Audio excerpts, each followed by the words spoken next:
So you have acquired your French press or perhaps a press pot, and you are looking for tips or tricks on how to brew coffee with this. Well, I've got you. I will also share with you the 4 things that helped me make better coffee. I think they'll help you as well. And after that, I'll talk about a growing trend in press pot coffee. Let's start brewing. So you are going to need some coffee and you're going to need some boiled water. This water just came off boil before we hit play, so it should be just the right temperature. Now this here is going to be a 13:1 ratio. So you're going to dump in your coffee.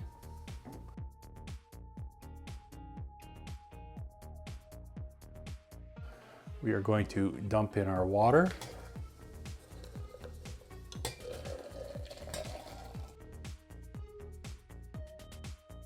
There we go.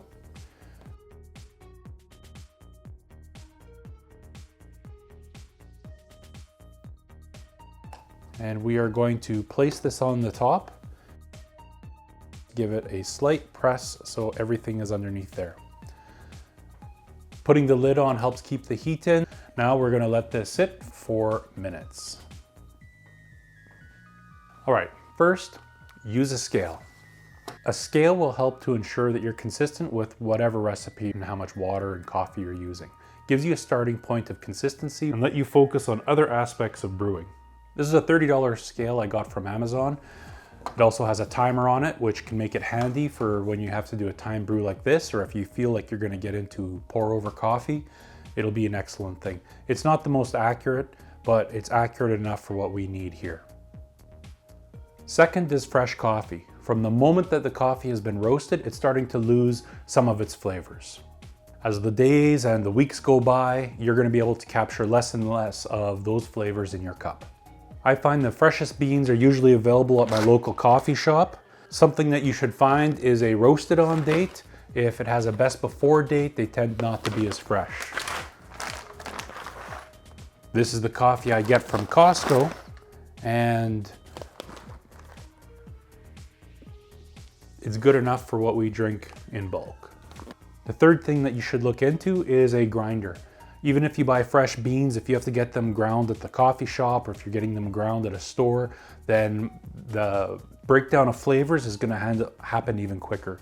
If you can grind fresh every day right when you're brewing, you'll be able to capture as many of those flavors as possible and get them in your cup. When I first started using the French press, I got myself a hand grinder. This is a Porlix, comes with a ceramic burr. It's not quite as good as a steel burr, but it works good enough, and I like the fact that once I did get a better grinder, this would be perfect for my camping kit. Hand grinding is not for everyone. It certainly does take some time. I found that grinding in the morning while my water was boiling was a very nice part of the process. And the fourth thing that will help you make better coffee is freshly filtered water. There are only 2 things in your cup of coffee: coffee and water. So you should try to make sure that they're the best they can. For the longest time, we use Brita water to filter our water from the city, just to take out any of the flavors that would be in there. Depending on how hard your water is, it will affect the flavor and how alkaline the water is. These are the 2 things that will really make a difference with where your coffee's flavor can end up. So our 4 minutes are up. So we're going to press slowly. You don't want to push too hard. And this is where usually the coffee is a coarse grind. If it's too fine, it'll be very hard to press. Don't press all the way down. You want to make sure that you don't have to squish that coffee into the bottom. Now you'd be ready to pour this off.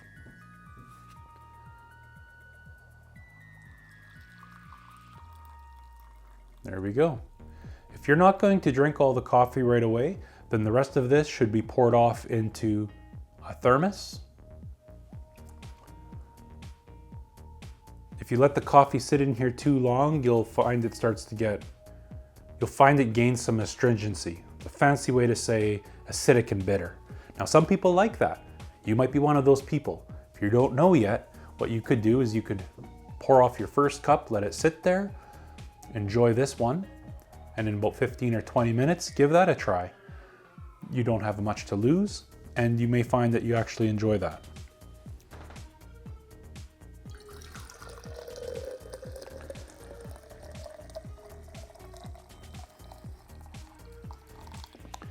Save that for later.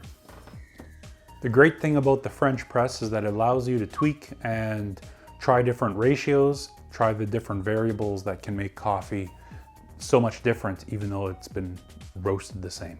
There's many ways that people will try to gain consistency, as well as playing with the variables of brewing the coffee, such as maybe always stirring it north to south, east to west 12 times when they're wetting the beans. This is going to ensure that the grinds are getting an even wetting and that the extraction process will be very similar every single time. Truth be told, the French press is very forgiving. And with good beans and good water, it should give you a good cup of coffee every time. The method that I've seen people adopting as well as adapting is the James Hoffmann Ultimate French Press method. And in there, you are grinding it quite a bit finer. And if you remember, I said that if it's too fine, it's going to be harder to press, but we'll address that soon. So he grinds it finer and he adds it. And after it's sat there for a length of time, you're going to skim that crust off and you're going to throw that away.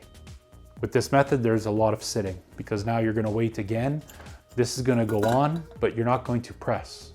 After more sitting, pour it into your cup and you sit again and you wait again. The whole process might take about 20 minutes, but a lot of this waiting, what the purpose of that is for the fines to all settle down. And it's going to give you a much brighter, a more clear cup. I've also seen people where they would take a paper filter and they're going to cut it into a circle. And you're going to take this apart and insert that paper in here. And then when you're pressing, that paper filter is going to help filter out all those fines. In both cases, I feel that this is not embracing what French press has to offer. I think French press is a delicious, rich, heavy cup of coffee. But if you prefer to describe it as muddy or gritty, then perhaps what you're looking for is maybe more of a filtered style cup of coffee. Then perhaps you need to try one of these. And if you're unsure what this is, take a look at this video where I tell you what the AeroPress is.